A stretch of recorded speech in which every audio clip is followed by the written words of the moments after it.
Hello students, we are on page number 5 and it's third paragraph. And he ordered a new stake to be made ready for the execution.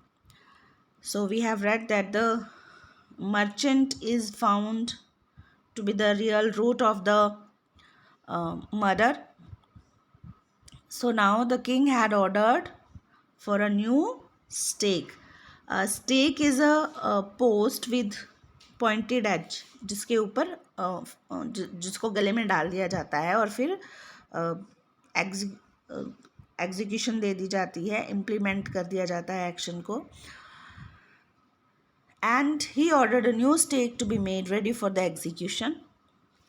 तो फांसी देने के लिए नई stake जो है वो ऑर्डर की जाती है. As the servant sharpen the stake and got it ready for the final impaling of the criminal, it occurred to the minister that the rich merchant was somehow too thin to be properly executed on the stake.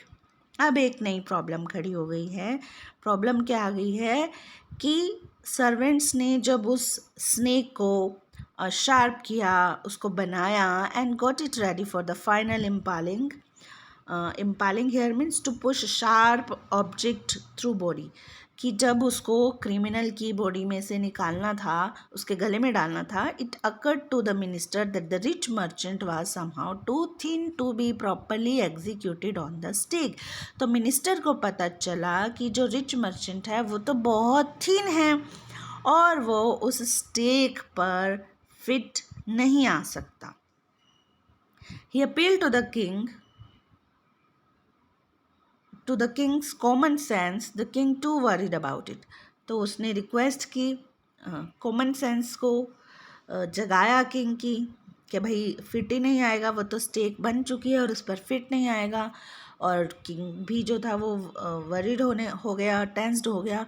What shall we do, he said.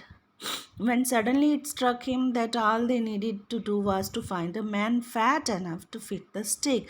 So you can notice here, as the both king and minister are foolish, so they are not taking right decision.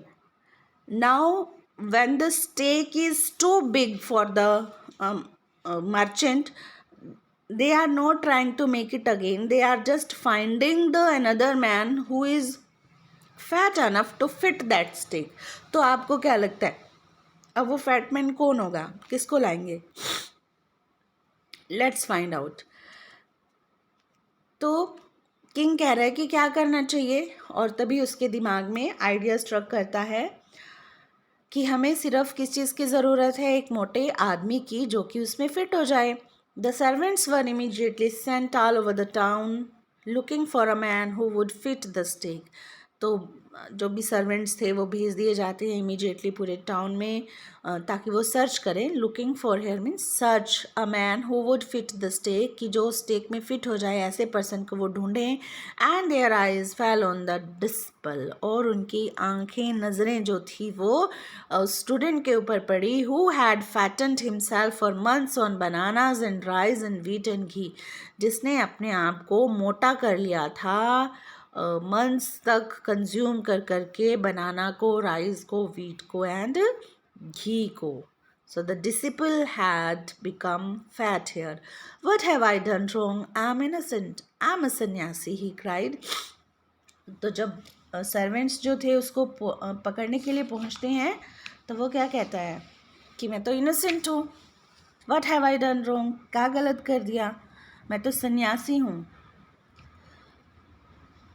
That may be true, ये सच है, but it's the royal decree. Decree here means order. That we should find a man fat enough to fit the stake, कि हमें एक ऐसे person की ज़रूरत है जो कि स्टेक पर फिट हो जाए. And carried him to the place of the execution, तो जहाँ फांसी दी जानी थी वहाँ पर उसको वो ले आए. He remembered his wise guru's words.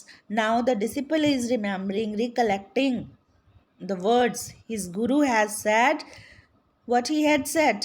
This is a city of fools. You don't know what they will do next. While he was waiting for death, he prayed to his guru in his heart. तो गुरु ने क्या कहा था, city of फूल्स है, तुम नहीं बता सकते कि नेक्स्ट टाइम वो क्या स्टेप लेने वाले हैं।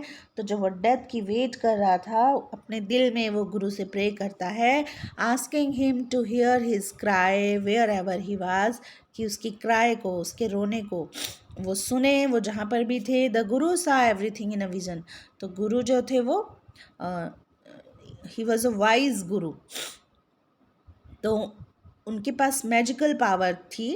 ही could see far and he could see the future as he could see the present and the past, कि वो प्रेजेंट पास्ट को देख सकते थे, दूर का देख सकते थे। तो विज़न ऐसी थी उनके पास। He arrived at once to save his disciple, वो एकदम से आ गए अपने डिसिपल को बचाने के लिए। Who had got himself into such a scrap through love of food.